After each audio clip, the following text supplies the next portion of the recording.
d'être avec nous cet après-midi.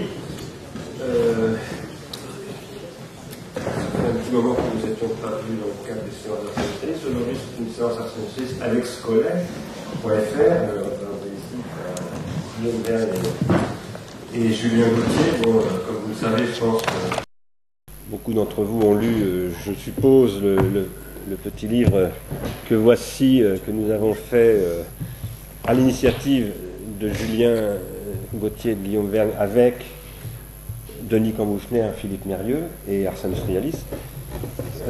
Donc ce que nous nous étions dit, c'est que pour une fois, nous modifions un petit peu le protocole de ces réunions d'Arsène Spécialiste. D'habitude, il y a une ou deux interventions sous la forme d'une sorte de conférence, à proprement parler, et ensuite une discussion avec des personnes sur le plateau, puis l'ensemble de l'assistance.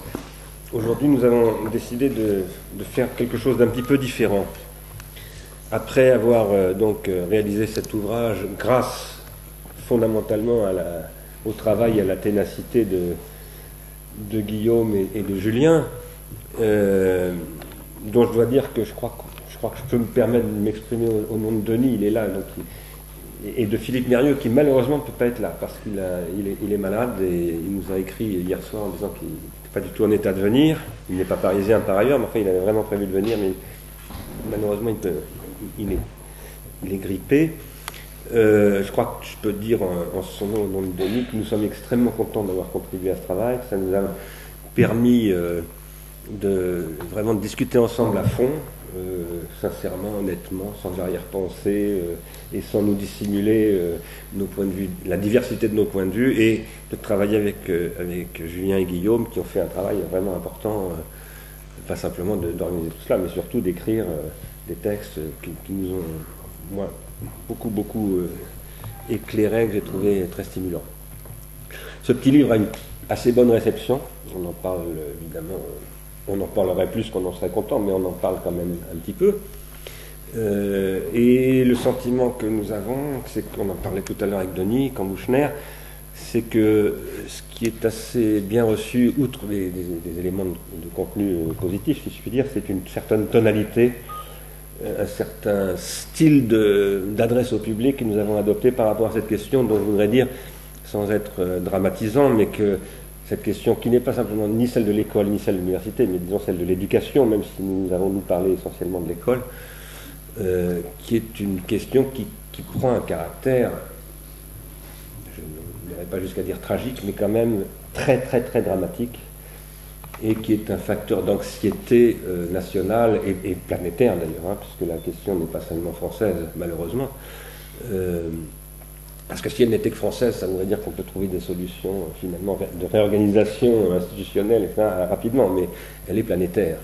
Et cette question prend une dimension de plus en plus vive, et je crains que malheureusement dans les années qui viennent ça croisse, cette tension, cette vivacité du problème, où l'on parle aussi, qu'on commence à trouver maintenant beaucoup de propositions de privatisation intégrale de la question de l'éducation, prendre le mot privatisation dans tous les sens du terme, pas simplement de transformer en marché une activité fondamentale de l'existence, mais aussi privatisation au sens où les charter schools, par exemple, sont une forme de privatisation, etc. Bon. Il y a des questions cette question, je dirais, est en train de s'aggraver, de se dramatiser, et ce que nous essayons, nous, outre les propositions conceptuelles, organisationnelles, etc., les rapprochements aussi que nous essayons de faire entre des points de vue qui ne sont pas forcément les mêmes au départ, pour essayer de s'unir sur des enjeux fondamentaux que nous partageons, auxquels nous tenons absolument et sans concession possible. Nous essayons aussi d'abord d'adopter une tonalité qui manque gravement, aussi bien dans les médias que aussi dans le monde, dans la corporation. Une tonalité qui est devenue parfois un peu toxique et qui désarme énormément les parents, les enfants, les hommes et les femmes politiques aussi, d'ailleurs, etc. Voilà. Alors, je ne vais pas parler beaucoup plus que cela, juste dire un mot sur pourquoi nous sommes si nombreux à cette table cet après-midi. c'est parce que nous avons proposé avec Scollet, Ars Industrialis, et à certains de ses représentants, qui sont plus directement que d'autres concernés peut-être par, je parle là de gens qui sont en particulier au conseil d'administration d'Ars Industrialis, d'intervenir autour de ce livre, pas forcément directement sur ce livre, mais soit effectivement pour réagir directement à des propositions du livre, je sais qu'il y a des interventions qui vont en parler, soit pour avancer des points de vue qui concernent ce livre. Et à cet égard, ce que je voudrais dire, c'est que, comme nous l'avons dit d'ailleurs dans une contribution que nous avons faite au site de Télérama, qui s'appelle terama.fr, que nous avons faite collectivement, c'était une intervention qui nous avait été proposée dans le cadre de la campagne électorale présidentielle, et nous avons répondu, je crois que nous sommes 15 ou 16 à avoir contribué à tout cela, dont un certain nombre de personnes présentes sur cette tribune. Au sein d'Ars Industrialis, nous essayons de ne pas aborder les grands sujets contemporains qui préoccupent les gens d'une manière sectorielle. C'est-à-dire que nous pensons qu'il est catastrophique de se dire que la question de l'école peut être abordée indépendamment, je ne parle même pas de la culture ou de la politique de la jeunesse, etc., mais des questions industrielles, des questions fiscales, des questions écologiques, etc. Nous pensons qu'il faut avoir un point de vue global, parce que nous sommes en train de vivre une transformation sociale globale. Et que dans cette transformation sociale, évidemment, l'école est un élément. L'école et pas seulement l'école, hein, et pas seulement l'université, et pas seulement les académies, au sens qu'il faudrait d'ailleurs préciser ce qu'on appelle les académies, mais tout le dispositif éducatif, à commencer par l'éducation que chacun d'entre nous, nous avons à faire des autres, hein, parents ou pas parents d'ailleurs, hein, parce que nous contribuons tous, en tant que nous prenons soin de notre monde, à l'éducation des autres, à commencer par la nôtre même, puisque nous nous éduquons en permanence, nous apprenons sans cesse des choses. Et nous apprenons à vivre sans cesse, parce que le monde change sans cesse.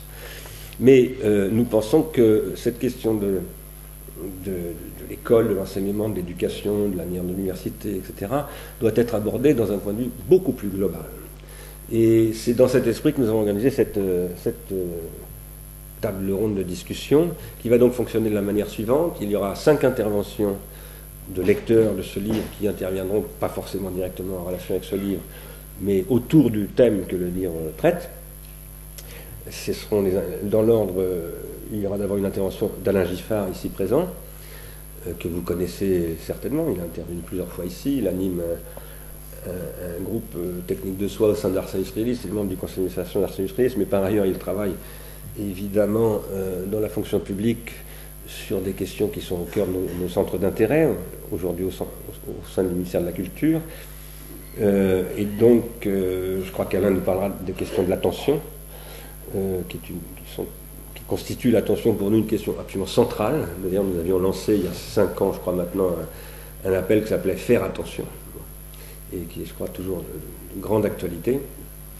Ensuite, nous aurons une intervention de Franck Cormeret, qui est universitaire, qui enseigne à l'université de Bordeaux, qui est professeur à l'université de Bordeaux, qui interviendra plus sous l'angle de la question du rapport entre l'école, l'université et le territoire. Hein, je ne défends pas, à peu près. Bon. Les interventions seront relativement courtes, 10 minutes, un quart d'heure maximum. Ensuite, nous aurons une intervention de Jean-Luc Barthélémy, qui est là, qui est professeur de philosophie, et qui reprendra ces questions-là d'un point de vue, je dirais, de la philosophie à proprement parler. On en est bien d'accord, hein, de la problématique philosophique au sens où on enseigne et du rapport aussi à l'université, hein, je crois. J'ai plutôt prévu de parler du problème crucial pour nous enseignants aussi, du désir de savoir. Et du désir de savoir, absolument. Tout à fait. La question du désir de savoir, dont nous avons un petit peu moi-même dans un autre livre qui s'appelle État de choc, et de la perte du désir de savoir. Puis nous aurons une intervention de Christian Forêt, ici présent, qui est aussi, j'ai oublié de dire que Jean-Luc est professeur de philosophie. Voilà. Christian est ingénieur et philosophe également. Il interviendra sur des aspects, je dirais, plus liés à un contexte industriel, global. Et puis nous terminerons avec Victor Petit, qui est post-doctorant, qui est en bourse postdoctorale à l'université de Compiègne, qui travaille actuellement avec l'équipe de Stéphane Crozat, de Serge Bouchardon à l'université de Compiègne, et Stéphane Crozat aussi, sur des démarches d'apprentissage du numérique dans le champ éducatif. Voilà. Donc je vais tout de suite donner la parole à Alain Giffard. Je remercie encore le Théâtre de la Colline de son hospitalité. Nous devrons libérer les locaux, comme d'habitude, au plus tard. Je crois que c'est 17h, peut-être même un petit peu avant, je ne me souviens plus. Est-ce que c'est... Voilà. Nous ferons en sorte d'avoir une discussion ici et ensuite un débat suffisamment approfondi avec toutes les personnes présentes.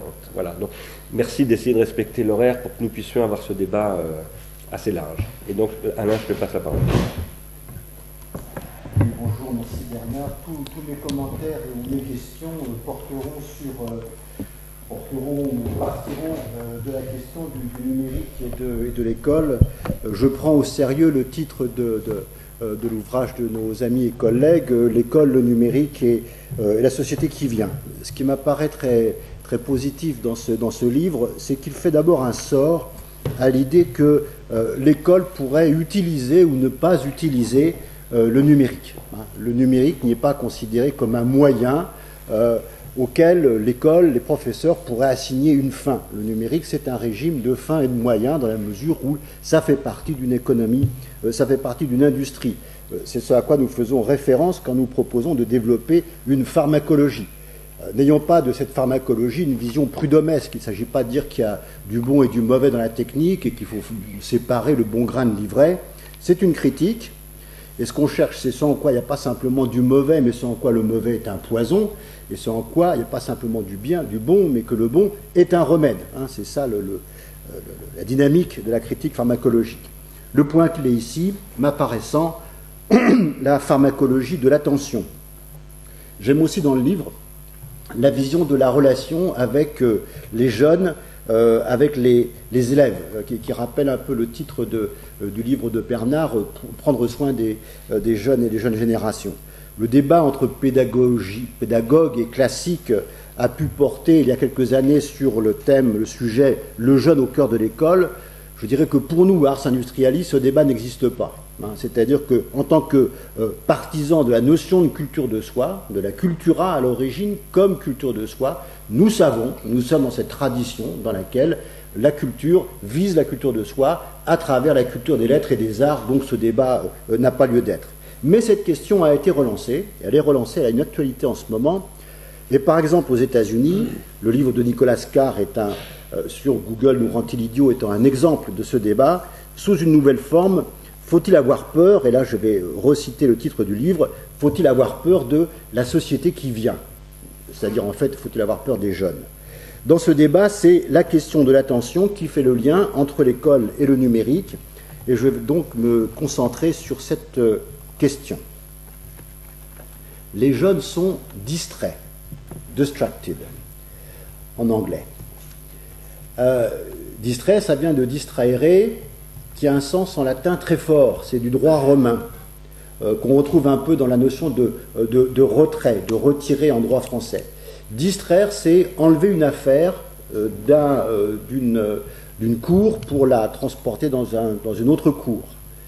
C'est déplacer juridiquement. La distraction, c'est pas simplement le passage d'un champ de représentation à un autre champ de représentation, c'est le passage d'un système de normes à un autre système de normes. Et en anglais, distracted a conservé ce sens très fort. C'est d'ailleurs considéré comme une quasi-pathologie, et vous savez que les psychiatres ont récemment séparé l'hyperactivité et le syndrome de déficit de l'attention pouvant déboucher sur l'opposition. Quand il y a opposition, ça devient vraiment grave. Alors donc il y a cette approche psychiatrique, psychologique. Mais l'attention a aussi une histoire. Et je pense qu'on devrait faire une histoire, je dirais, presque matérialiste de l'attention.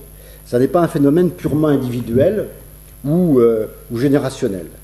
En particulier, lorsqu'un groupe vit très fort le conflit entre deux cultures,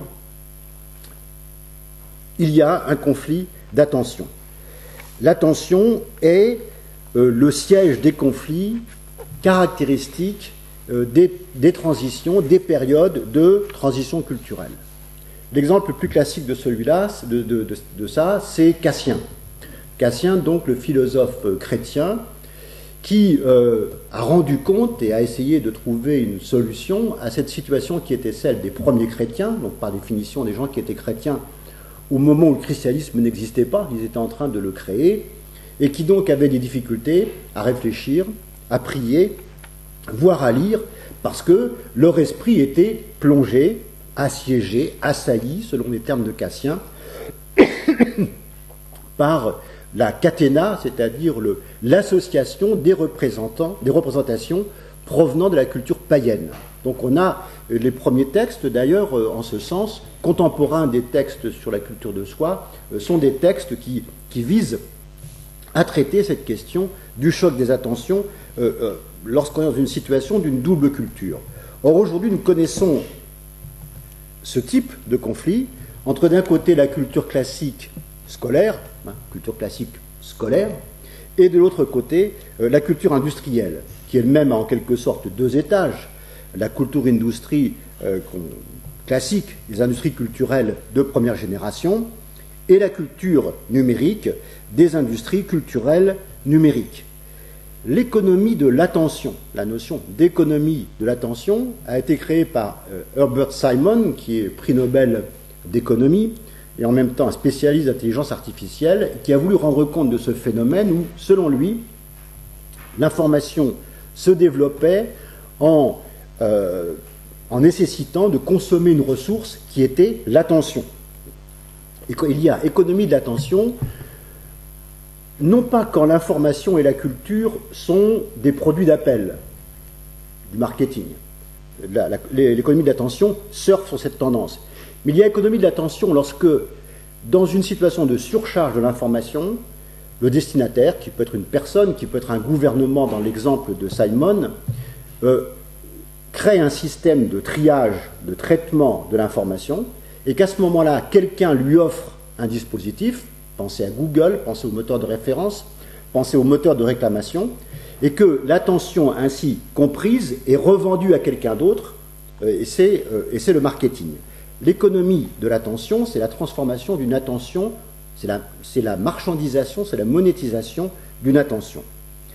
Alors, pour moi donc, ce conflit des cultures se manifeste donc comme un conflit d'attention, banalement, si on peut dire, comme un choix. Bon, il faut que l'enfant aille se coucher, qu'il cesse de regarder la télévision, qu'il cesse de jouer aux jeux vidéo, il faut qu'il lise. Mais plus profondément, à l'occasion de l'opération de lecture, nous découvrons dans la lecture numérique un tel conflit des attentions. Alors, j'ouvre cette question en disant que la distraction, le contraire de l'attention, c'est compliqué. Une anecdote très rapide. Thomas d'Aquin était réputé pour l'extrême qualité de son attention. Il était capable de dicter 2 traités en même temps à 2 secrétaires. Et il les fatiguait tellement il dictait vite ces 2 traités en parallèle. Il est invité à la table du roi de France, qui était Louis, le futur Saint-Louis. Il arrive, il ne dit rien. Il s'installe, il ne parle pas. Le repas commence et Thomas d'Aquin ne parle toujours pas. On parle autour de lui et lui il est distrait. Il ne suit pas le repas. Et à un moment donné, il tape sur la table et il dit « Cette fois-ci, il ne se remettra pas ». Enfin, il le dit en latin, hein. « Cette fois-ci, il ne se remettra pas ». Et Louis dit qu'on apporte des tablettes à frère Thomas pour qu'il puisse noter son raisonnement. Donc vous voyez qu'à cette période-là, on peut rendre compte d'une situation d'hyperconcentration qui est en même temps une situation de distraction par rapport à la situation concrète, par rapport au contexte.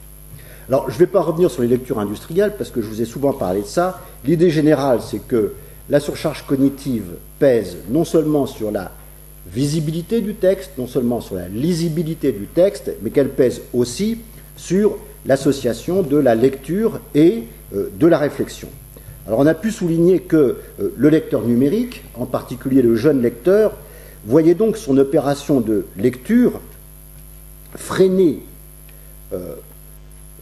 bloqué par la surcharge cognitive, le processus débouchant sur une distraction.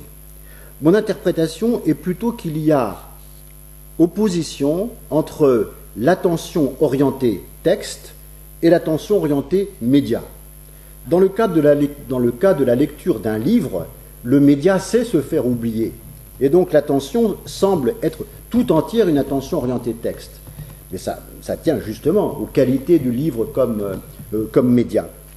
Dans un article récent et très intéressant, Alexandra Semer, un article qui s'appelle « Penser la décohérence », a rendu compte d'un test de lecture de journaux, de presse en ligne, avec un groupe de cobayes qui étaient des étudiants.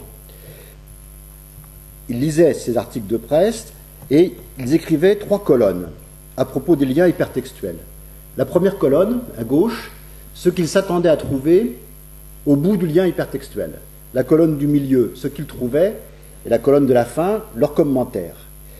Ce travail est très intéressant quant à la méthode, mais peu importe, a révélé des choses qui étaient intéressantes. C'est-à-dire que tous les étudiants, tous les cobayes s'attendaient à la même chose. Donc la lecture numérique existe. Elle n'est pas purement aléatoire. Il y a des lecteurs numériques. En même temps, elle a démontré que ce à quoi ils s'attendaient, ce n'était pas ce qu'ils trouvaient. Donc il n'y a pas de combinaison entre l'ordre des textes, l'ordre des livres et l'ordre de la lecture. Moyennant quoi, ils étaient très modérément satisfaits, ils avaient l'impression d'avoir été manipulés par les journalistes qui avaient publié ces articles. Alors, voilà ce que c'est un petit peu, hein, c'est cette question de, concrètement, que cette question de l'attention orientée média. Et je pense que nous ne pouvons pas poser que les vieux lecteurs expérimentés, lorsqu'ils se mettent à la lecture numérique, peuvent se passer d'une attention orientée média. Je ne pense pas du tout. En particulier, mais pas simplement pour ça, parce que nous sommes dans une période de transition dans laquelle le nouveau média n'a pas été stabilisé, et donc en fait il s'agit de savoir traiter le conflit entre les attentions et non pas de se résoudre à une sorte de nostalgie pour l'attention orientée texte et à ne pas traiter la question de l'attention orientée média. Alors je crois qu'une pharmacologie de l'attention saurait premièrement faire la part de la transition numérique. Nous sommes dans une phase de transition numérique, une transition vers. Nous avons une période de conflit entre des cultures, de conflit entre les attentions. Nous avons tous besoin d'une attention orientée média dans la phase, tant qu'il n'y a pas eu cette stabilisation. Et deuxièmement, cette pharmacologie d'attention, elle saurait aussi faire la part de ce qui relève d'une distraction produite par l'économie de l'attention et d'une attention maîtrisée du texte et du média. La distraction produite par l'économie de l'attention, elle est absolument fondamentale. Tout le système de Google et des autres dispositifs techniques qui relèvent de l'économie de l'attention ne vise à rien d'autre qu'à nous détourner de notre lecture pour nous envoyer sur autre chose. En gros, du marketing. J'ai donné récemment l'exemple de la numérisation du journal Life sur Google Book, où sur un numéro de Life de 1946, vous avez des publicités sur le texte, sur les articles, et vous avez aussi des publicités sur les publicités du numéro de Life de 1946. C'est-à-dire que l'économie de l'attention est capable d'arriver à cette prouesse de transformer le marketing mort pour des produits qui n'existent plus, faits par des designers qui sont tous morts, des publicitaires qui sont tous morts, en du marketing vivant. C'est ça le cœur de l'économie de l'attention.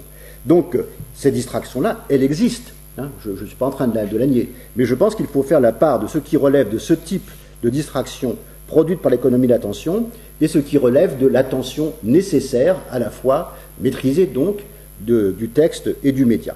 Et donc je conclus en disant que la pharmacologie d'attention, c'est aussi une stratégie d'intervention dans le conflit des attentions. Merci. Merci beaucoup, Alain.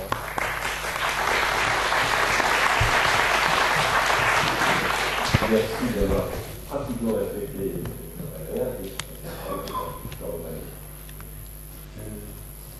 Oui, donc, moi je vais vous parler non pas du conflit des attentions, mais en fait du conflit des facultés, puisqu'en fait je vais vous parler de l'université, en relation évidemment avec la reprise du titre « L'école et le numérique » et en relation avec la société qui vient, puisqu'en fait il y a ce conflit des facultés nous fait aujourd'hui, après Kant évidemment, nous fait envisager et reprendre la question de qu'est-ce que c'est qu'une connaissance désintéressée. On peut dire rapidement que le projet des Lumières qui était porté par les universités, c'était une connaissance désintéressée, et qu'aujourd'hui, évidemment, il y a un intérêt pour la connaissance à partir du moment où la société même peut se définir comme société de la connaissance.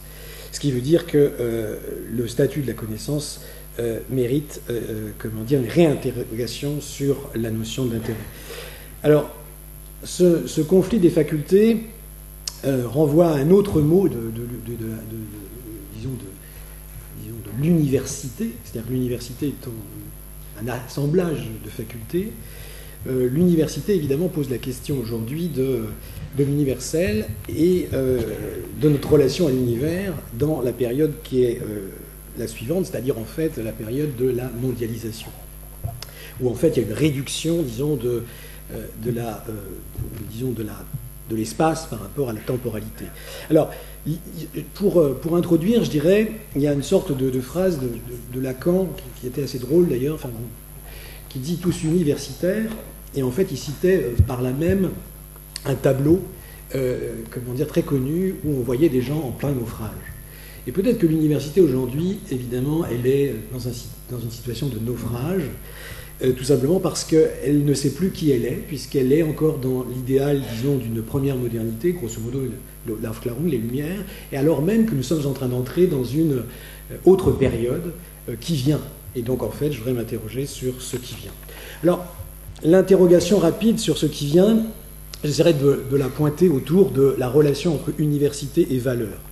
En prenant comme constat, c'est écrit dans l'ouvrage, et Bernard l'avait déjà souligné, que nous assistons aujourd'hui à une baisse tendancielle de la valeur esprit. Donc en fait, comme l'université est le lieu de l'esprit, évidemment il y a une sorte de contradiction entre cette baisse tendancielle de la valeur esprit qui était indiquée par Paul Valéry et la situation d'une société qui se recommande évidemment d'une connaissance. Et si on accepte de manière un petit peu comme ça rapide que l'esprit et la connaissance sont proches, eh bien en fait nous avons là une sorte de paradoxe. Alors, je voudrais avancer dans cette, disons, perspective de la valeur et des valeurs autour d'un phénomène qu'on pourrait appeler de transvaluation. C'est-à-dire que le problème de la seconde modernité, cette entrée dans le XXIe siècle, eh bien, fait que nous devons être les héritiers, évidemment, du XVIIIe siècle, qui est l'héritier des Lumières, mais autrement. C'est-à-dire, en fait, et c'est cet autrement que je voudrais essayer de préciser à travers le prisme de l'université. Alors, je prendrai trois comment dire, points que j'appellerais en fait les trois territoires de l'université, et je vais essayer de développer rapidement en fait ces trois territoires et essayer d'en dégager les enjeux dans la construction évidemment d'une seconde modernité. Alors, le premier territoire, c'est ce que j'appellerais le territoire de la connaissance. Grosso modo, ça correspondrait à, je parle par communauté de langage, ce que j'appellerais une carte mentale. Il y a une sorte de carte mentale de l'université qu'il va falloir essayer de redévelopper. Ce sera mon premier point. Mon deuxième point, ça serait le territoire, comment dire, le deuxième territoire de l'université, c'est le territoire géographique, disons le caractère, disons la carte physique de l'université, ce que j'appellerais la carte scolaire. En donnant à la carte scolaire, évidemment, une résonance beaucoup plus large que ce qu'on appelle la carte scolaire aujourd'hui. Hein.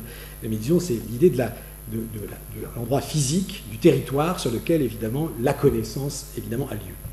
Le troisième point, que j'ai essayé de développer tout de suite, c'est le territoire existentiel, c'est-à-dire en fait ce que j'appellerais évidemment la carte des capacités.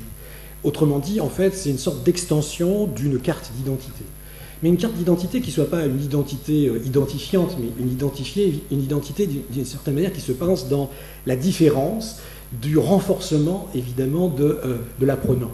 Puisque en fait, apprendre quelque chose, c'est devenir autrement que ce que l'on est, et d'une certaine manière, c'est persévérer dans ce que l'on est. Donc ces trois comment dire, territoires, je vais essayer de les déployer. Alors premier territoire, évidemment, c'est le problème de l'université comme carte mentale, c'est-à-dire en fait le statut de la connaissance. Alors l'idée, c'est de ne pas quitter et de tenir sur l'exigence de la connaissance telle qu'elle se formule au XVIIIe siècle, c'est-à-dire en fait, pour faire très court, une connaissance comme vecteur d'émancipation.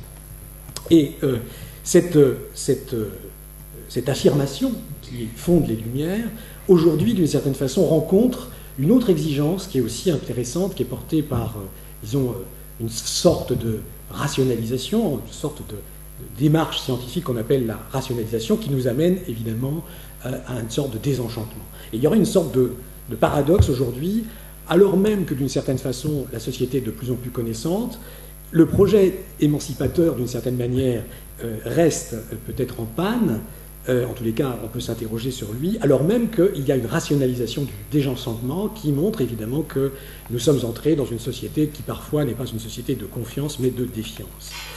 Alors, sur le problème de cette carte mentale, et j'en reviens à l'université. Première chose, évidemment, c'est que l'université hérite, je vais très vite, hein, je m'excuse, mais du modèle allemand. C'est un modèle disciplinaire. Alors, il ne s'agit pas de, comment dire, disons, condamner ce modèle disciplinaire, mais de dire que ce modèle, en fait, qui a eu un développement très large, qui a une histoire très particulière, ce modèle allemand, aujourd'hui, il s'essouffle. Et il va falloir lui redonner, évidemment, comment dire, des éléments moteurs et clés qui pourraient être évidemment liés au développement du numérique et des technologies numériques, sous condition. Et là, effectivement, le texte de Bernard est tout à fait intéressant. L'idée de la conditionnalité, c'est de penser évidemment qu'à la différence du sans condition, c'est-à-dire en fait, qui était un texte de Derrida, c'est-à-dire en fait les lumières absolument, comment dire, liées au principe de l'émancipation, eh bien l'émancipation aujourd'hui, il va falloir la penser, non pas comme un idéal d'une connaissance désintéressée, mais comme une façon de reprendre l'exigence de ce désintérêt, de cet intérêt et de ce désintérêt à l'intérieur même de la connaissance, pour pouvoir voir quel va être son enjeu social et collectif. Et donc ça pose la question du modèle... sur le plan des méthodes, ça pose la question, évidemment, du modèle, disons, je dirais, non pas interne ni transdisciplinaire, mais métadisciplinaire. Autrement dit, de faire en sorte que les disciplines puissent converser selon des modes dialogiques, qu'elles puissent, d'une certaine manière, arriver à, grosso modo, s'entendre pour résoudre des problèmes, c'est-à-dire en fait arriver à une heuristique qui ne soit pas une heuristique de la peur, pour citer un ouvrage célèbre, mais qui soit une heuristique de la résolution des problèmes qu'ils se posent, et qui se posent en fait à la société elle-même. Et on a d'une certaine façon là un paradigme émergent qui s'appelle Digital Studies, c'est-à-dire en fait les études numériques, pour faire court. Ces études numériques ouvrent une potentialité absolument incroyable pour arriver à ce qui pourrait être en fait une métadiscipline, c'est-à-dire non pas une philosophie au sens classique, mais disons ce qui poserait un point de vue supérieur à toutes les disciplines, mais une possibilité pour toutes les disciplines de penser en elles-mêmes et de penser dans, comment dire, dans un accord commun relatif à la résolution de problèmes qui pourraient être fort divers. Donc l'idée, c'est d'arriver à cette nouvelle alliance, je dirais, de l'université dans ses méthodes. Alors, on peut dire que cette nouvelle alliance de l'université, elle implique un projet qui se dépasse un paradigme aujourd'hui assez connu, qui est le paradigme des sciences cognitives, où effectivement la connaissance suppose une modélisation, une représentation des connaissances, et à partir du moment où on a une représentation des connaissances, eh bien on est satisfait. On pourrait dire non, l'idée c'est pas suffisant, il faut introduire ce débat métadisciplinaire dans la perspective de résolution de problèmes. Alors, ça me permettra de passer à mon deuxième point, qui est effectivement quel type de problème on peut... je vais aller plus vite. Quel type de problème... 5 minutes. Quel type de problème on peut essayer de penser avec une nouvelle méthode pour l'université? Eh bien, en fait, l'idée c'est de penser d'essayer de penser collectivement un autre modèle de développement, c'est-à-dire en fait une autre façon de faire société. Et donc d'associer d'ailleurs les sociétés savantes à la société. Et donc on pourrait d'une certaine manière associer l'université à, à la définition de l'institution du territoire, dans la relation cette fois-ci à un modèle de société qui montre que l'économie, eh bien, aujourd'hui fonctionne sur la connaissance. Alors, cette affirmation suppose évidemment que le statut même du connaître devient un enjeu économique. Et qu'il s'agit par là même d'essayer de construire une alternative à la marchandisation du statut de la connaissance. Étant entendu que cette marchandisation pose problème, mais elle pose problème dans la perspective, à mon avis, qui serait tout à fait intéressante de poser, autour de la nouvelle conception de l'intérêt. Il me semble qu'on devrait avoir une relation à la connaissance où on pourrait interroger l'intérêt à la connaissance, ce qui ne veut pas dire qu'il faut aller dans la perspective d'une connaissance entièrement désintéressée et d'opposer le désintérêt à l'intérêt. Et il me semble que là, il y a un travail très important à organiser pour essayer d'avoir, d'une certaine manière, une finalité qui serait l'articulation de l'intérêt que nous avons en commun à avoir probablement une connaissance qui peut être désintéressée. Alors, ça suppose que cette connaissance soit mise au service d'un modèle industriel, autrement dit d'une nouvelle conception de l'industrie, de l'hyper-industrie de la connaissance, puisqu'en fait, l'idée, c'est qu'aujourd'hui, il y a des enjeux industriels du langage. Google, par exemple, qui est la première société de capitalisation boursière, en fait, c'est une société qui fonctionne sur un algorithme qui, d'une certaine façon, fait partie de l'industrialisation du langage. Donc ça veut dire que la rentrée dans le XXIe siècle, c'est une entrée qui témoigne bien, évidemment, de cette industrialisation du langage, qui est aussi, d'ailleurs, disons, des enjeux forts sur le statut de la mémoire, sur les statuts sur les statuts de capitalisation autour des technologies tertiaires, comme dit Bernard. Alors, cette chose affirmée, ça suppose évidemment une nouvelle conception de l'innovation qui ne sépare pas l'université de l'industrie, mais qui ne met pas l'université au service de l'industrie, mais qui, en fait, réorganise un agencement qui se passe autour d'une nouvelle conception de l'intérêt du commun. Et il me semble que là, nous avons effectivement le creuset de ce qui pourrait être une définition d'une seconde modernité. Alors, plus pratiquement, ça passerait par, évidemment, une autre organisation de la recherche. Cette autre organisation de la recherche, eh bien, il faudrait la structurer dans une perspective d'économie de la contribution qui, en fait, ne se pense pas, hors marché, c'est-à-dire dans une opposition entre le marché et le hors marché, mais entre un agencement d'une certaine façon où le marché ne devient pas le pilote du navire qui permet de définir les programmes qui seraient mis en œuvre par les technosciences. Tout à l'heure, quelqu'un nous parlera certainement des technosciences. Alors j'en arrive à la troisième carte, entre guillemets, et ce sera la carte conclusive, c'est-à-dire en fait le problème de non plus des méthodes, mais le problème des objectifs et le problème des capacités. C'est-à-dire en fait la carte qui serait la carte du développement de l'identité, entre guillemets, des apprenants. Et je voudrais dire d'une certaine façon que on devrait... donc ça poserait la question, la connaissance pour qui et par qui. Et je voudrais revenir très rapidement sur l'idée de...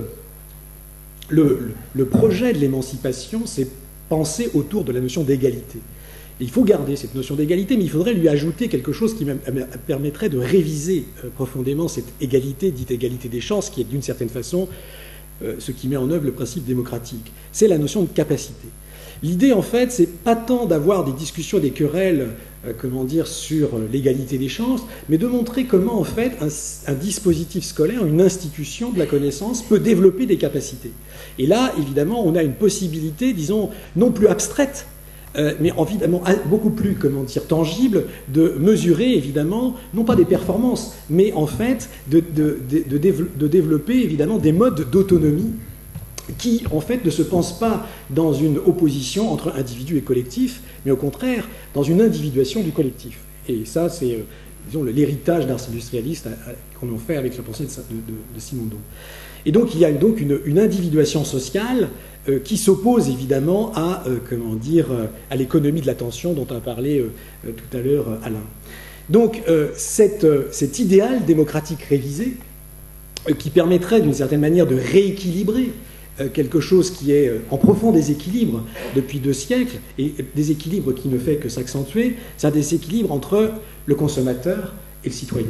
Le citoyen est un homme politique, le consommateur non. c'est l'homme du marché.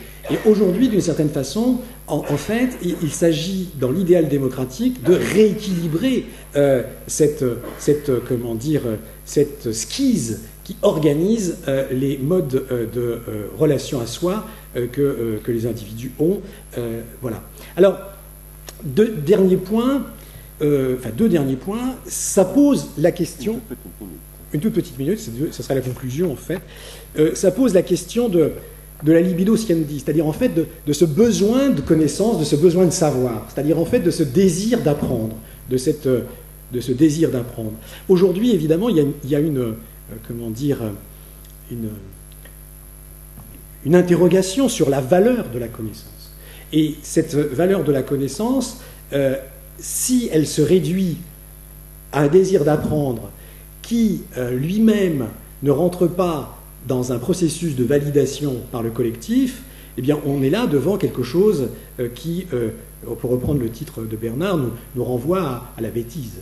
Et en fait, à une ignorance, non pas une docte ignorance, hein, une ignorance du non-savoir, mais au contraire, en fait, une volonté de détourner votre attention quand vous êtes en train de vous concentrer pour quelque chose de profond, pour arriver évidemment à la publicité latérale dont parlait Alain tout à l'heure.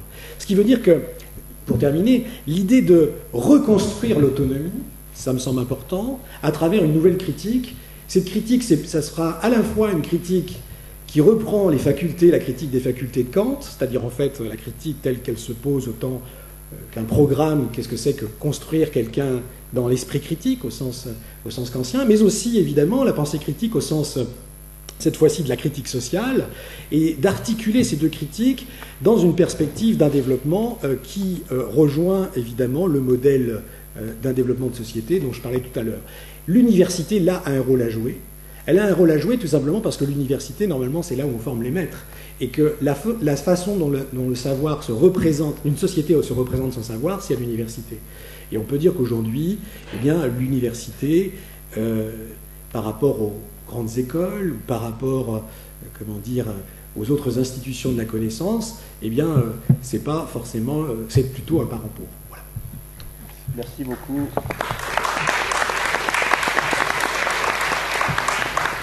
En fait, en passant par Jean-Louis Barthélemy, je pense que j'entends très bien ce que vient de dire François Moret, puisque connaissance et intérêt, qui est le titre d'un livre que tout le monde a en tête peut-être ici, désir de savoir, c'était... La transition était faite. Ça va venir, la régie va te le donner. Oui, merci Bernard.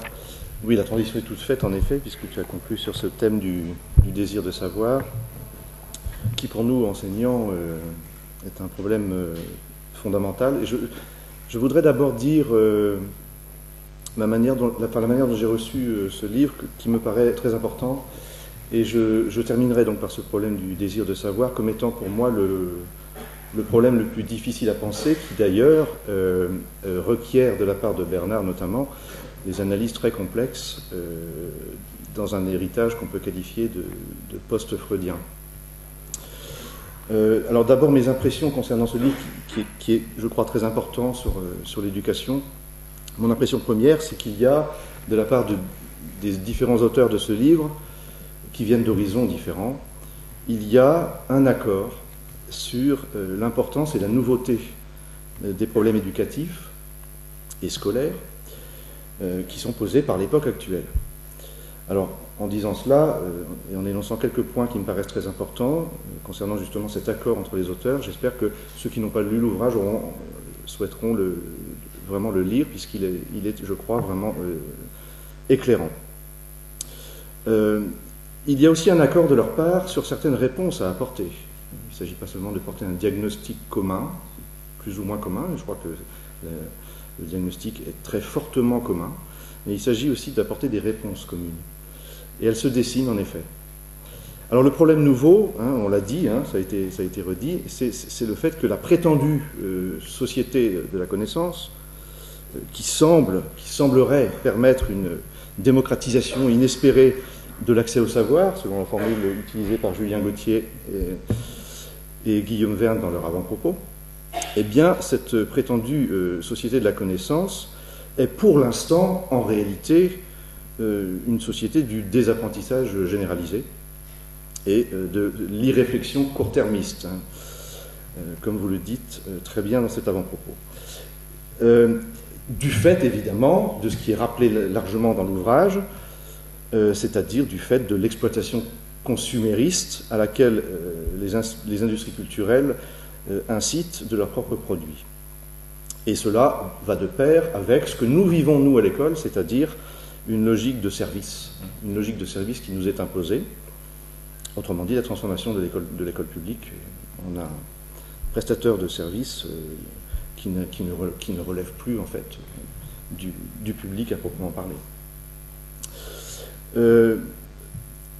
On pourrait lier cela, évidemment, aussi au problème signalé par Denis Kambouchner rapidement dans un de ses textes, qui est le problème de la baisse des exigences, souvent dénoncée par les enseignants. Ils ne sont pas forcément pris au sérieux quand ils parlent de cela. Et pourtant, il y a chez nous une évidence, hein, entre enseignants, nous sommes face à une évidence, il y a une baisse des exigences. Et cela est dû, entre autres, à ce que Bernard rappelle dans l'un de ses textes, dans le livre, c'est-à-dire à ce fameux objectif de 80% d'une classe d'âge au bac. Là, je suis dans des problèmes très concrets, hein, et c'est un objectif dont Bernard rappelle qu'il a eu des effets catastrophiques, puisque ça s'est traduit en effet par une baisse d'exigence. Alors, donc la démocratisation de l'école, c'est un idéal absolument merveilleux, mais il a été je dirais, mis en œuvre, cet idéal, beaucoup trop vite. On a voulu baisser les exigences au lieu de permettre un véritable accès de 80% d'une classe d'âge au niveau bac tel qu'il était défini en 80, hein, c'est-à-dire qu'il aurait fallu attendre beaucoup plus longtemps pour qu'il y ait cet accès.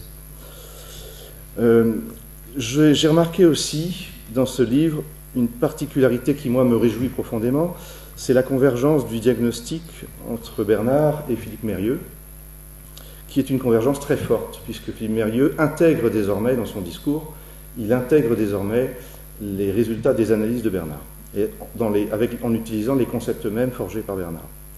Donc il y a là pour moi une rencontre très importante que j'avais souhaité, je l'avais dit à Bernard il y a quelques années, une rencontre très importante entre l'un des grands représentants de la pédagogie et l'un des grands représentants de la philosophie.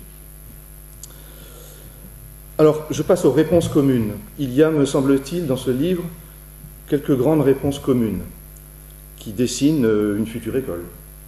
C'est ambitieux, hein, c'est un livre ambitieux.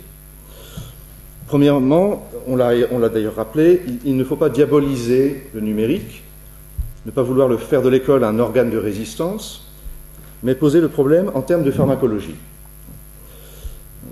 On l'a rappelé également, le pharmacone, c'est à la fois le poison et le remède, et il s'agit en effet de transformer les nouvelles technologies en véritable support de l'apprentissage, c'est-à-dire en remède, alors qu'elles en sont pourtant, pour l'instant, elles en sont l'obstacle ou le poison.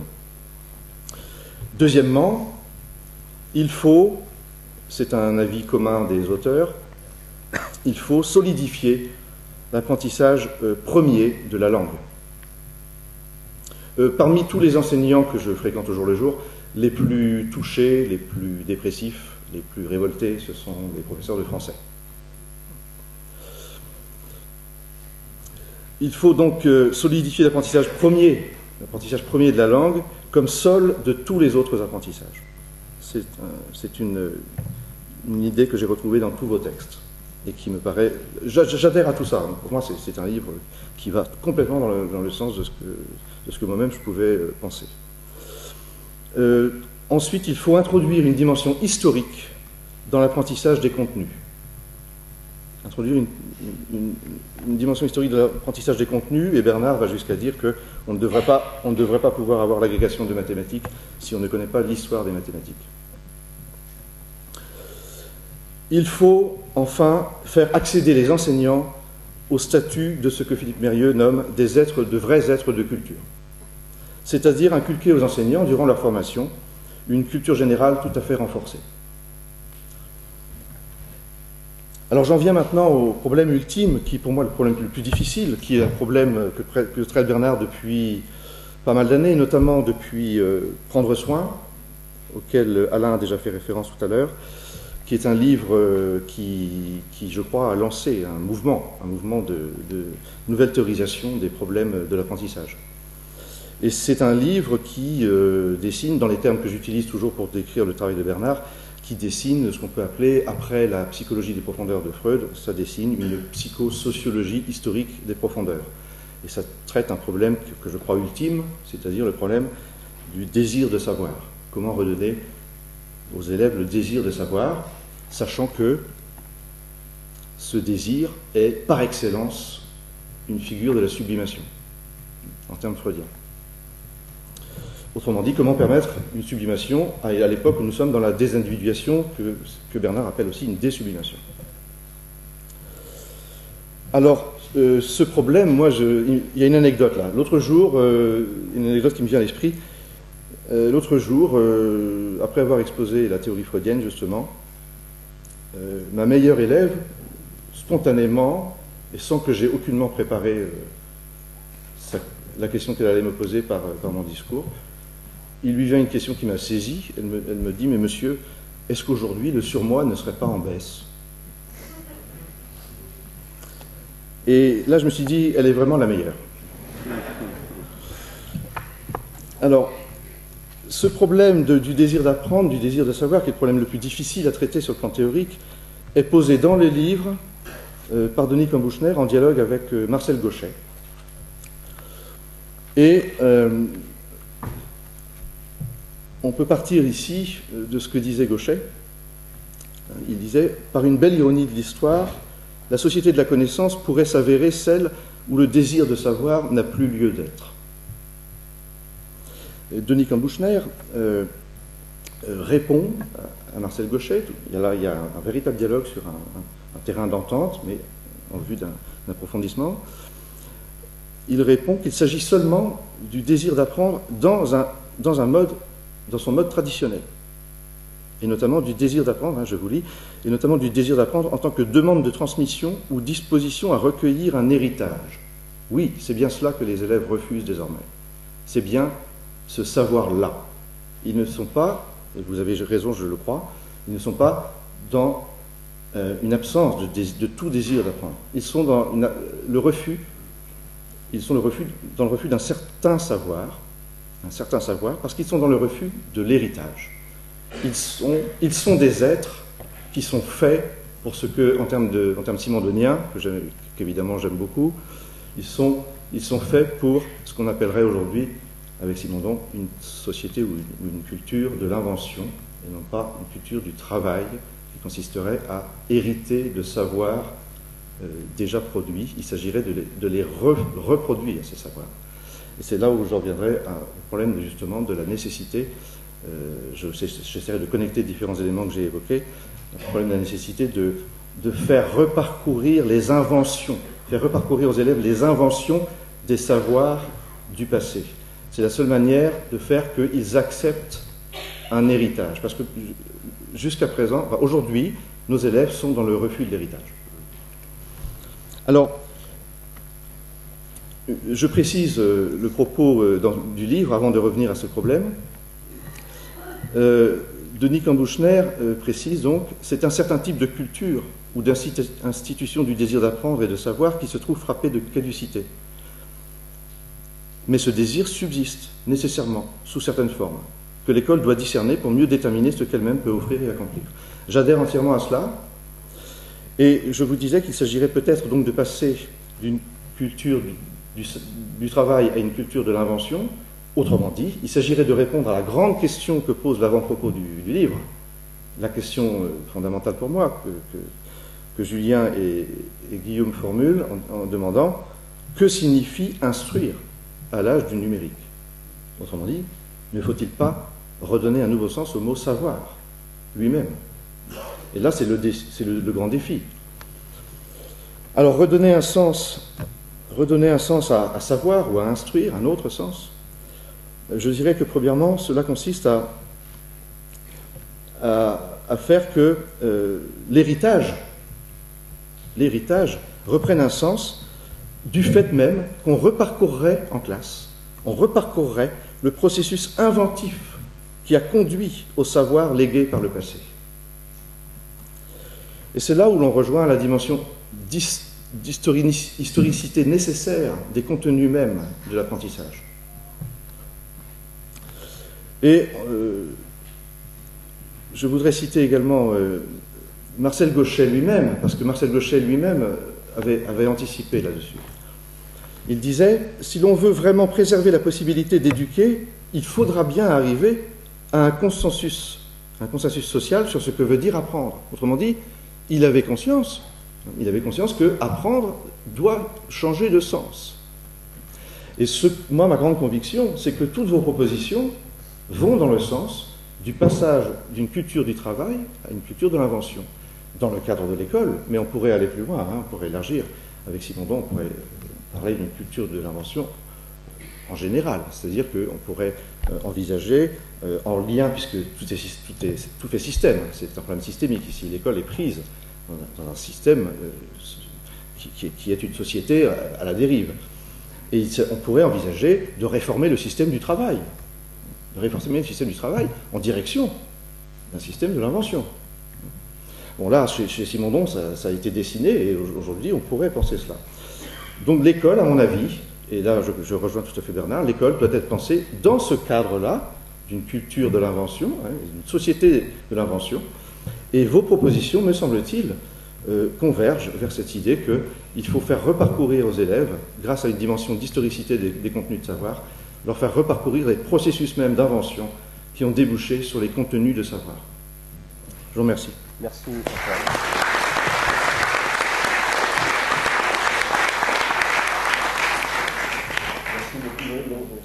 Qui va enchaîner. Je crois que là aussi d'ailleurs l'enchaînement va être très naturel.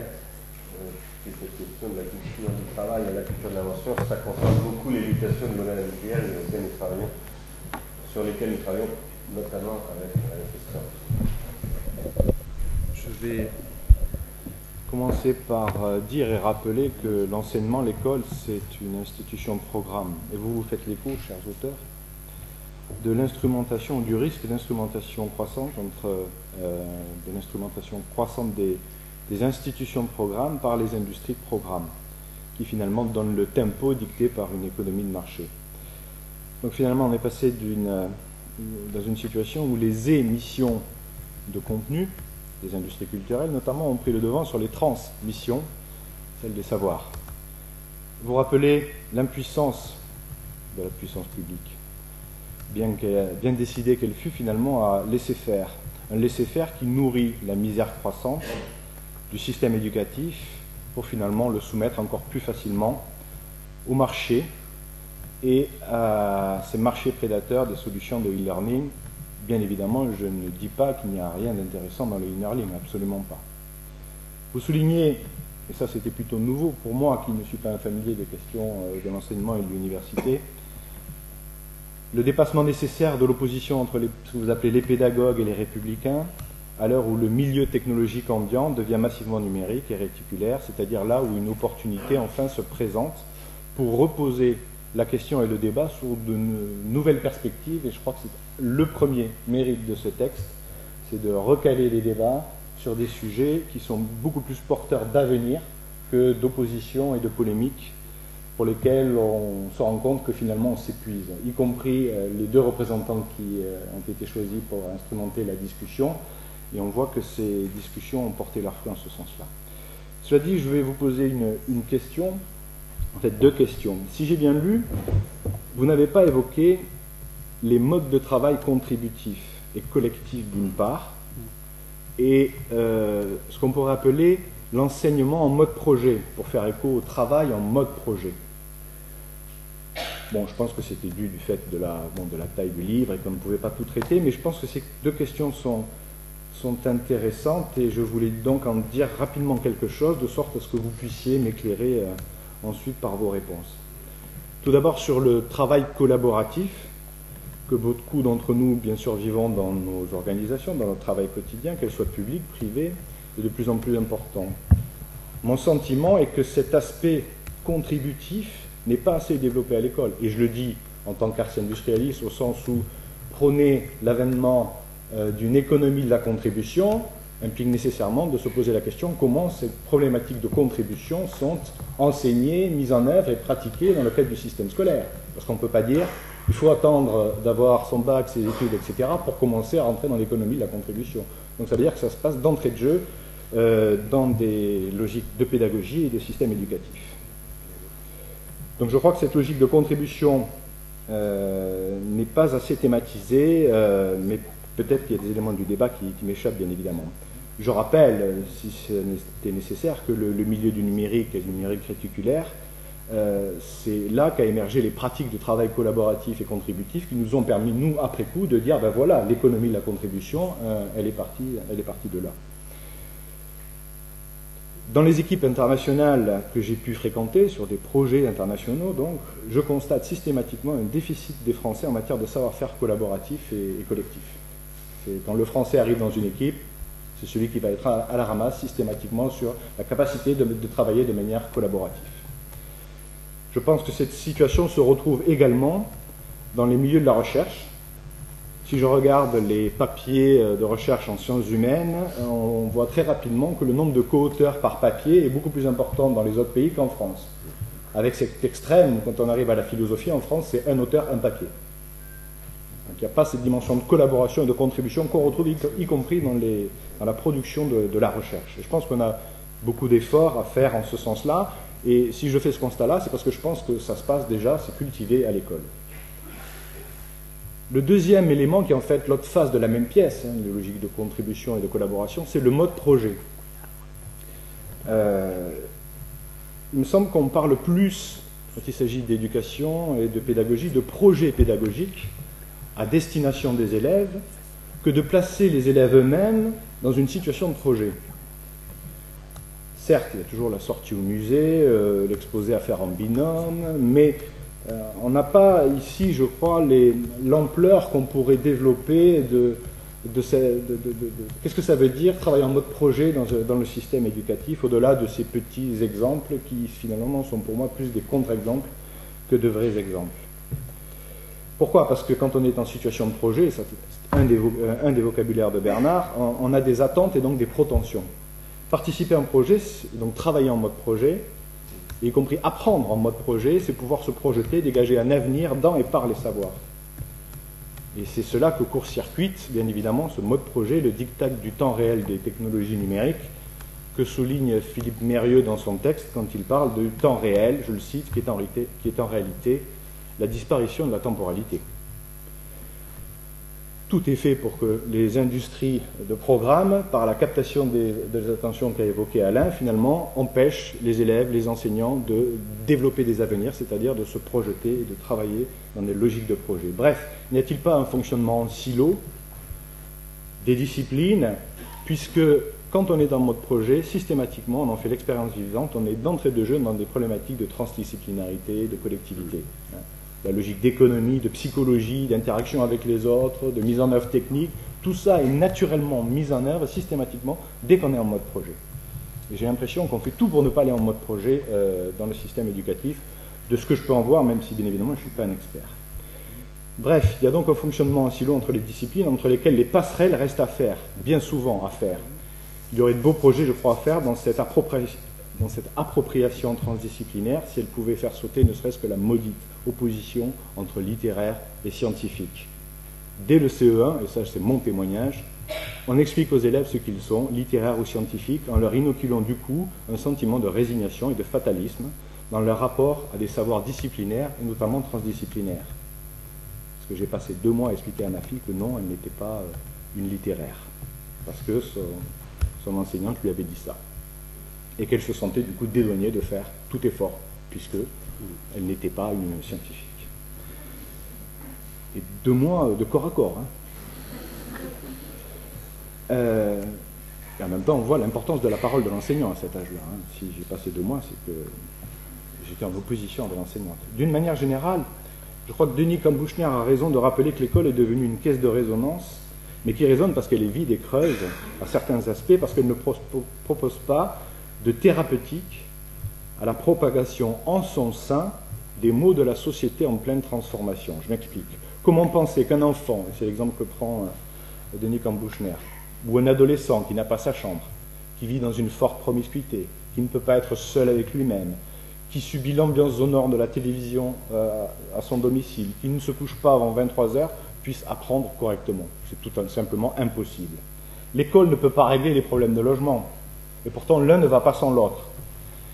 Vous prenez des écoles exemplaires qui sont citées à un moment donné dans le livre d'un pays scandinave, vous les transportez ici avec leurs enseignants, leurs élèves, et les faire vivre dans le milieu dans lequel vivent ici certains Français, la misère de l'urbanisme, de l'habitat ne les laisserait certainement pas s'épanouir et les étoufferait très rapidement. Je terminerai ici mes remarques en parlant de la transmission. J'aurais aimé, mais ça aurait pris plus de 10 minutes, donc je ne vais pas le faire, articuler les questions de transmission aux questions de transfert. Parce que pour moi, j'ai une façon d'appréhender les technologies numériques, le milieu numérique dont nous parlons, en disant que ce numérique réticulaire, ce numérique en réseau, c'est l'avènement d'une certaine forme d'autonomie de ce que j'appelle les industries de transfert. Donc j'aimerais savoir, et je pense que ce sera une question à venir et sur laquelle je serai amené à revenir, que devient la transmission à l'époque des technologies de transfert. Je pense que c'est le véritable enjeu, mais j'étais incapable de le traiter en 10 minutes. Donc je préfère l'annoncer plutôt que le développer. Et je terminerai par ce passage c'est Denis Kambouchner encore, qui est merveilleux, mais je vais vous le lire parce que j'aimerais également lui poser une question pour savoir si j'ai bien compris. Pour la relation, donc il parle des enfants qui bénéficient d'un milieu favorable pour être réceptifs quand ils sont à l'école et dans une relation pédagogique. Pour la relation établie entre ces enfants donc, et les adultes en charge de leur éducation, le mot transmission paraît inapproprié. Il n'est absolument pas nécessaire qu'on ait voulu transmettre à ces enfants, au sens d'une communication directe, quelque chose de déterminé, transmettre cette connaissance, cette conviction ou cette valeur. Tout au plus, a-t-on voulu leur transmettre l'intérêt pour, le goût de, la sensibilité à. Le mot transmission, je continue la citation, conservera son utilité pour désigner un effet global, mais non pour caractériser le processus qui permet d'y arriver. Je pense que c'est là une des manières qui sera pour moi de commencer à traiter cette articulation entre transmission et transfert, les industries de transfert, ça passera très certainement par ce paragraphe. Donc Denis Kambouchner dit, le mot transmission conservera son utilité pour désigner un effet global, mais non pour caractériser le processus qui permet d'y arriver. Le processus, c'est ce dont va être en charge les industries de transfert, proprement. En somme, ces enfants ne sont des sujets pour la transmission qu'en tant qu'on s'est d'abord soucié de la culture de leur esprit. Ma question, donc, elle sera la suivante à Denis. Je voulais vous demander si cette transmission de l'intérêt pour, qui est finalement la naissance d'un désir de savoir, c'est la libido sciendique que tu as évoqué tout à l'heure, qui a été évoquée ici tout à l'heure, j'étais surpris de voir que c'était du ressort des adultes, des parents, et pas tellement finalement des enseignants, alors que j'aurais dit spontanément que le premier devoir d'un enseignant, c'est précisément d'amener ce désir d'apprendre plutôt que de remplir des connaissances ou d'assurer le programme. Voilà. Alors, peut-être que je n'ai pas bien compris également. Donc c'est une question pour savoir si cette transmission d'un intérêt pour, ce n'est pas le premier objectif dans lequel se place l'enseignant, tout comme le parent. C'est peut-être là le point commun entre les parents, le point de discussion, de perspective entre les parents et les enseignants. Voilà, ce sera ma question. Merci.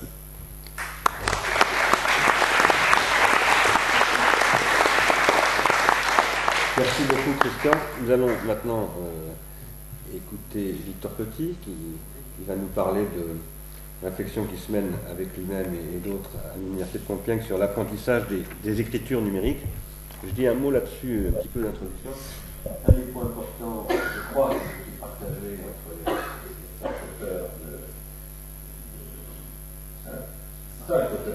les cinq auteurs de la théorie, c'est l'idée qu'il faut apprendre à travailler avec la nouvelle forme d'écriture qui développe en ce moment, et dans un point de vue, donc ça a été dit, pharmacologique, et contre un processus de prolétarisation. Donc on n'a pas utilisé aujourd'hui, mais les prolétarisations, nous en parlons beaucoup à Saint-Esprit depuis l'origine même de France, il y a 7 ans, donc ça sont spécialistes. Et les prolétarisations, nous en dire ici, au sens original du terme, destruction des savoirs. L'école subit un processus de prolétarisation qui est exactement le contraire de sa mission de pratique. Alors, nous soutenons que lutter contre la prolétarisation, repenser l'école au service de la sortie de déprolétarisation, c'est réinvestir les nouvelles formes de l'écriture qui se jouent à travers le pays. Voilà, c'est dans ce sens-là que vous avez proposé à Victor d'intervenir.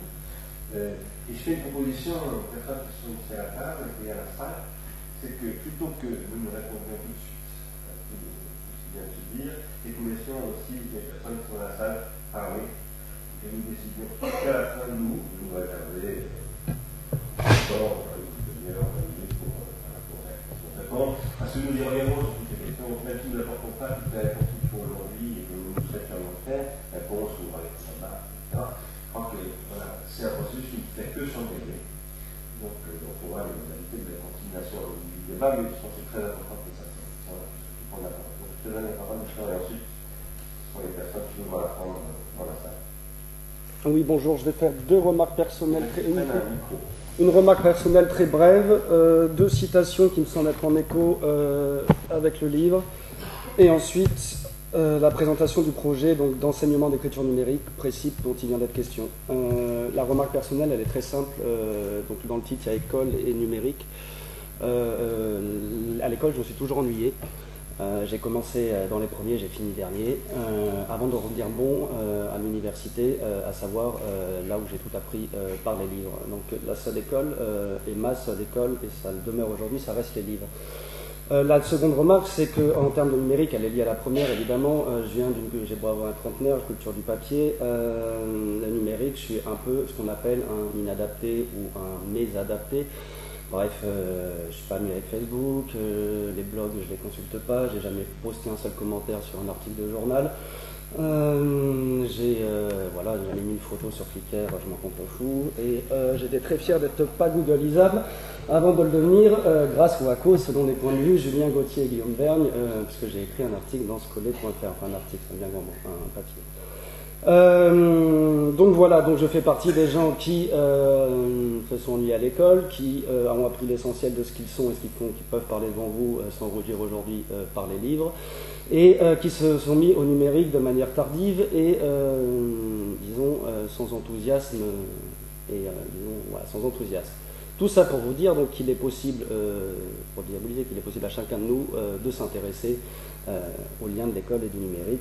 Et je pense que c'est une chance et pour l'école et pour le numérique de les penser l'un en regard de l'autre, et c'est la thèse essentielle du livre. Donc, la thèse voilà, ces remarques personnelles, en gros, tout ce que j'ai appris par le web, j'ai d'abord appris par les livres, des lectures, j'en citerai deux. Yves Jeanneret, y a-t-il vraiment une technologie de l'information? Lev Manovitch, le langage des nouveaux médias. Et petit à petit, c'est ces livres qui m'ont amené à réfléchir sur ma pratique du web et qui m'ont amené à l'enrichir. Et donc voilà, donc tout ça, il n'y a pas d'opposition entre les livres et le numérique, puisque l'un et l'autre se nourrissent. Donc la remarque consiste à dire qu'on peut, à travers une théorie de l'écriture numérique, changer sa propre pratique de l'écriture et l'enrichir. Et c'est le pari, évidemment, que le web est le lieu rêvé de la convergence d'une pratique théorique ou d'une théorie pratique. Et pourquoi le lieu rêvé de cette convergence? Parce que précisément l'école et le numérique peuvent quelque chose à se dire, puisque autour de la question de l'écriture. Dès la page 1, il y a des questions d'écriture. Dès la page 3, il y a des questions thérapeutiques de l'écriture. Le mot écriture est en filigrane dans tout le livre, et je pense que c'est celui qui est susceptible de nous aider à penser pourquoi l'école et le numérique ont plus que quelque chose à se dire. Bon, résumons ça avec un petit slogan. Ce livre nous montre comment le numérique est un désespoir de l'école, en même temps qu'il nous montre que l'école est un désespoir du numérique. Le numérique est un désespoir pour l'école. Pourquoi? Car il peut favoriser la réconciliation de l'école avec elle-même et sortir les enseignants de leur résignation et les élèves de leur ennui. L'école est un espoir pour le numérique, et la proposition inverse est moins évidente à comprendre. C'est en effet à travers l'école au sens large, englobant les CDI et les bibliothèques universitaires, qu'il est possible de redonner un projet public au numérique. Donc il faut penser le numérique avec les lunettes de l'école et penser l'école avec les lunettes du numérique. C'est-à-dire la société en réseau. Il y a un gros problème de l'école aussi, c'est qu'on n'arrête pas de nous parler de transdisciplinarité, des sorcières, mais on est dans une espèce de logique de la fragmentation où l'élève, d'une heure à une heure, il change de discipline sans jamais comprendre le lien qui sont faits entre elles. Et il sait à peine lire et écrire, on lui apprend déjà la sexualité des fougères, mais bon. Donc, ça, c'est un autre problème. Donc ces deux remarques, je vais les mettre en correspondance avec deux citations. La première est de Robert Darnton, je l'ai trouvé dans un article du Courrier international numéro 1111, c'est-à-dire c'est celui d'il y a une semaine ou deux. Et l'autre, donc Robert Darnton, il vient d'écrire un livre qui s'appelle Apologie du livre, voilà, son écho à son livre. Et l'autre, elle est de Jérémy Rifkin, et c'est une vidéo que j'ai trouvée sur le blog de Christian Fauré. Vous tapez Christian Fauré sur un moteur de recherche bien connu, et vous tomberez sur la première page de son blog, et cette première page de son blog vous donnera elle-même cette vidéo que je vous invite à regarder, qui est très bien. La citation de Robert Darnton. Donc Robert Darnton, qui est un historien des Lumières, spécialiste des Lumières essentiellement françaises, il a écrit un très beau livre sur Mesmer, entre autres, et c'est un héritier direct de la République des Lettres, mot qui est entre autres ô combien présent ici. Il travaille activement à la DPLA, soit la Bibliothèque publique numérique des États-Unis, c'est l'alternative publique et gratuite à Google Books. Il a écrit récemment donc, dans un article, je cite, un petit peu long, il a fait 4-5 lignes. Les gens claironnent parfois que nous sommes rentrés dans l'ère de l'information comme si l'information n'existait pas avant. Chaque ère a été une ère de l'information, chacune à sa manière et en fonction des supports existants. L'une des choses que nous a apprise la nouvelle discipline que l'on appelle l'histoire du livre, c'est qu'un support de communication n'en supplante pas un autre. De fait, l'édition manuscrite a connu un essor après l'invention de l'imprimerie à caractère mobile, et elle a continué de prospérer pendant 3 siècles après Gutenberg. Au lieu de nous lamenter sur la mort du livre, nous ferons mieux de nous réjouir de pouvoir allier le texte imprimé aux technologies numériques. L'écologie de l'information, et le mot est important pour nous, s'enrichit et non le contraire.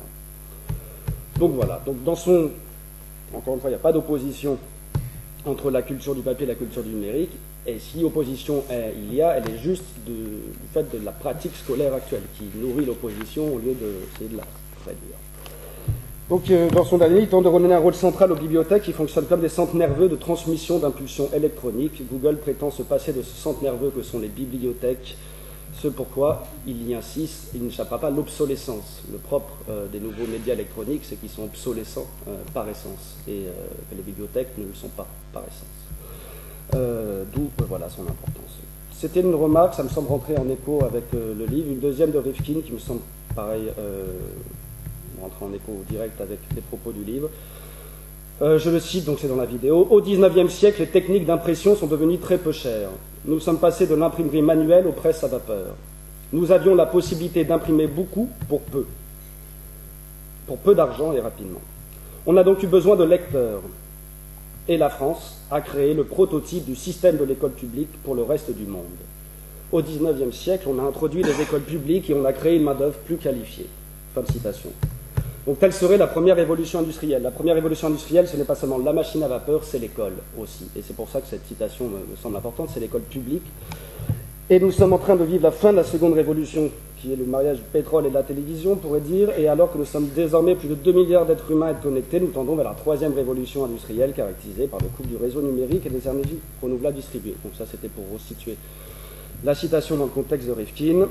Ce qui me semble important, c'est bien que la première révolution industrielle, il la lit comme elle n'a pu se prononcer, se réfléchir elle-même et aboutir elle-même que parce qu'il y a eu la création de l'école publique par Jules Ferry. Donc il faut penser une école à la mesure de la troisième révolution industrielle, qui est celle du XXIe siècle, qui nous inquiète et qui nous effraie déjà. La véritable compétitivité, donc je fais une remarque là-dessus qui me semble aller dans le sens de Mériot, c'est que la véritable compétitivité de la France adviendra lorsqu'elle aura mis en œuvre à nouveau son idéal d'école publique, parce que Rifkin dit bien que c'est la France qui a inventé ce modèle. La compétitivité de la France dépendra beaucoup de la manière dont elle saura ou non instaurer une école publique qui n'est précisément pas fondée sur la compétitivité. Et c'est ça qu'il faut comprendre. C'est toute la question de l'évaluation qui s'est engagée. Et le numérique peut renforcer l'état actuel de l'évaluation, qui est limité à la notation, comme on sait, ou bien le subvertir. Il en a les moyens. Il est pharmacologique, mais l'enjeu est de taille. Quelques remarques, donc, il me reste 2 minutes, 5 minutes 2 minutes. Super. Quelques remarques donc sur le projet Précip, qui est un projet auquel j'ai la chance de participer en tant que post-doctorant, mais il y a eu 2 post-doctorants avant moi, Thibaut Hulin et Alain Bordelois. Pratique d'écriture interactive en Picardie, c'est un projet financé par la région Picarde. et dont le pari théorique est que l'écriture numérique, non seulement ça existe, mais qu'elle s'enseigne. Que c'est une technique et que juste la preuve du contraire, il n'y a pas de technique qui ne s'enseigne pas. Donc il s'agit bien d'enseigner l'écriture numérique et de l'enseigner où dans les cours de français, puisque c'est évoqué que c'est souvent la manière. Donc en gros, le projet général, si je vais le formuler, c'est réconcilier les deux cultures à travers des pratiques nouvelles d'écriture, pratiques qui sont permises par le numérique. Le premier constat général, c'est que la fracture numérique est mal comprise. La fracture numérique est en général traitée en termes d'équipement et d'accès, rarement en termes de pratique d'écriture numérique. Donc ça, c'est un constat. Tous les constats que je vais faire sont communs, pour ne pas dire identiques, avec les projets, avec les constats faits dans ce livre. Donc le paradoxe, c'est que le risque, c'est d'une société numérique sans culture numérique. Et ça, pour un simondonien, c'est la pire des choses qui puisse nous arriver, une société technique sans culture technique. Et c'est un paradoxe assez fréquent qu'on retrouve les digital natives qui sont suradaptés du numérique, mais qui ne sont pas pour autant des lettrés du numérique. C'est des alphabétisés du numérique, mais n'ont pas nécessairement de littératie du numérique, si on prend le concept propre au monde de l'infocom. Donc le projet précis, on l'aura compris, n'a pas vocation à former aux savoir-faire procéduraux qui sont non seulement déjà enseignés dans les formations traditionnelles, B2I, C2I, et puis qui sont d'ailleurs, qui n'ont pas besoin d'être enseignés parce qu'ils se servent beaucoup mieux de l'ordinateur des collèges que vous et moi pour la plupart, mais aux compétences méta qui rendent possible l'acte d'écriture numérique, c'est-à-dire tous les savoirs sous-jacents, à la fois culturels au sens large, qui permettent une haute savoir-faire dans l'écriture numérique.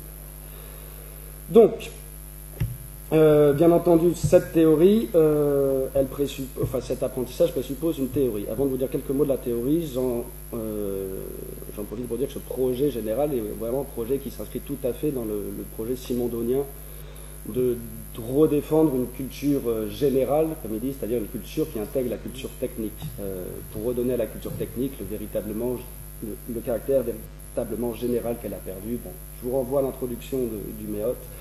Je cite juste... Du mode d'existence de la technique. Excusez-moi. Du mode d'existence, violence symbolique. Donc cette œuvre, je cite Simondon, cette œuvre d'élargissement, d'approfondissement de la culture a aussi un rôle proprement philosophique à jouer, car elle conduit à la critique d'un certain nombre de mythes et de stéréotypes, comme celui du robot ou des automates parfaits au service d'une humanité paresseuse et comblée. Il s'agit donc bien de faire prendre conscience aux élèves de toute la médiation technique, algorithmique, qui est bien souvent cachée à leurs yeux, invisible. Une remarque, puisque ça me semble être deux citations de ce livre. La première, donc elle est de Julien Guillaume, a commencé par celui de ne pas en faire seulement des moyens d'enseignement, mais d'abord et avant tout des objets d'enseignement. On parle du numérique. Plus loin, je lis Philippe Mérieux, qui dit en faire non seulement un outil de travail, mais un véritable objet de travail. C'est bien l'enjeu, je le formule avec mes termes, c'est-à-dire qu'il ne s'agit pas de leur apprendre à servir d'un moyen, ça ils savent déjà, mais de leur faire comprendre le numérique comme milieu. Le propre d'un milieu, et c'est pour ça que j'ai dit ça après ma remarque, c'est qu'il est invisible comme tel. Et donc l'exercice essentiel, c'est de redonner de l'épaisseur à la médiation technique informatique à travers des exercices d'écriture. Le professeur français est content puisque les élèves écrivent, et le simondonien est content puisque on redonne une épaisseur propre à la médiation technique, puisque à travers des exercices d'écriture spécifiques au numérique, c'est-à-dire qu'on ne peut pas faire sur papier, les collégiens sont amenés à réfléchir petit à petit à ce qu'ils ne voient pas, c'est-à-dire la part algorithmique du numérique. J'ai plus qu'une minute, là, ça va être dur. Ça va être très dur. Bon, parce que le fond théorique, l'exposer en une minute, c'est compliqué. Bon, l'idée générale, je l'ai plus ou moins exposée. La technique n'est pas un moyen, c'est un milieu. L'écriture numérique est une écriture spécifique. Cette spécificité repose sur des propriétés propres numériques. Discrétisation et manipulation sont deux propriétés fondamentales dans ce cadre-là. Et il est possible et souhaitable d'enseigner ces propriétés. Alors, le but, c'est qu'on essaie de comprendre le numérique par une théorie des 3 niveaux, je la dis très rapidement, et par certaines propriétés fondamentales du numérique, comme l'adressabilité, la clonabilité, etc., etc. Ceux qui sont intéressés, ils pourront avoir plus de renseignements en allant sur le site Précip et en venant ou pas, ou en regardant via le numérique, le séminaire qui s'appelle Enseigner l'écriture numérique, qui aura lieu le 4 et 5 avril à Compiègne et qui sera enregistré et mis en ligne par la suite. Donc en gros, il faut comprendre que le numérique, l'écriture numérique soulève toujours 3 niveaux. Le niveau 1 qui est le niveau de l'ordinateur, le niveau binaire, on considère des séquences binaires vides de sens, vidées de toute sémantique. Le niveau 2 qui est le niveau, disons, du technicien, de l'informaticien qui programme, où on considère des formats qui représentent des informations pour la manipulation. Et un niveau 3 qui est le seul auquel vous avez accès en tant qu'utilisateur, qui vous avez affaire à des signes sur un support de restitution pour une interface comme l'écran en général, les écrits d'écran. Et le but du jeu, c'est qu'à travers ces exercices d'écriture, on essaie de montrer des tensions propres à ces niveaux, des tensions entre ces niveaux. Par exemple, entre le niveau 1 et 2, on essaie de faire comprendre que ce qui n'est pas prévu est impossible à faire. Et entre le niveau 2 et 3, on essaie de faire comprendre que tout ce qui est faisable n'est pas censé, etc. Donc on essaie de leur amener à une réflexion théorique sur le numérique à travers des pratiques d'écriture en tout genre, écriture collaborative via un logiciel merveilleux qu'on appelle Etherpad, qui est un logiciel libre, tout ça est à la base de logiciels libres, et d'autres types d'écriture sous modèle, d'écriture interactive, d'écriture multimédia, etc. On leur apprend à écrire avec le numérique, on leur apprend évidemment à rechercher. Il y a aussi un module qui s'appelle l'écriture des traces, on apprend à réfléchir à la différence entre données, métadonnées, entre contenu et données, entre données et traces, tout en leur faisant faire des exercices d'écriture à chaque fois. On a mené l'expérience dans des collèges de Crépy-en-Valois, donc les collèges La Fontaine de Crépy-en-Valois dans des classes de 3e. Les retours ont été bons, enfin les retours des enseignants ont été bons, et les professeurs de français ont réussi à enclencher à travers notre présence et notre impulsion, ont réussi à enclencher des dynamiques d'écriture collaborative où en gros ceux qui étaient au fond de la classe et qui n'écrivaient pas se sont mis à écrire. Et je terminerai par cette remarque, l'enjeu est aussi d'ouvrir les yeux sur, de dissocier l'enjeu général, ce qu'est l'enjeu du bouquin, c'est d'arrêter de séparer la culture légitime, qui serait une culture du papier d'une part, et une culture illégitime, la culture du quotidien, qui serait la culture du numérique d'autre part. Et le meilleur moyen, un des meilleurs moyens, c'est quand même d'ouvrir les yeux sur la littérature numérique qui existe, sur la poésie numérique qui existe aussi, et qui peut être de très grande qualité. Et les étudiants, les collégiens, du fait d'avoir accès aux œuvres sacrées via une interface qui est pour eux pas sacrée, ont tendance à les lire plus volontiers, à les discuter plus volontiers et à les travailler plus volontiers. Donc c'est tout bénef, et pour la culture littéraire et pour la culture technique. Voilà, je vous remercie.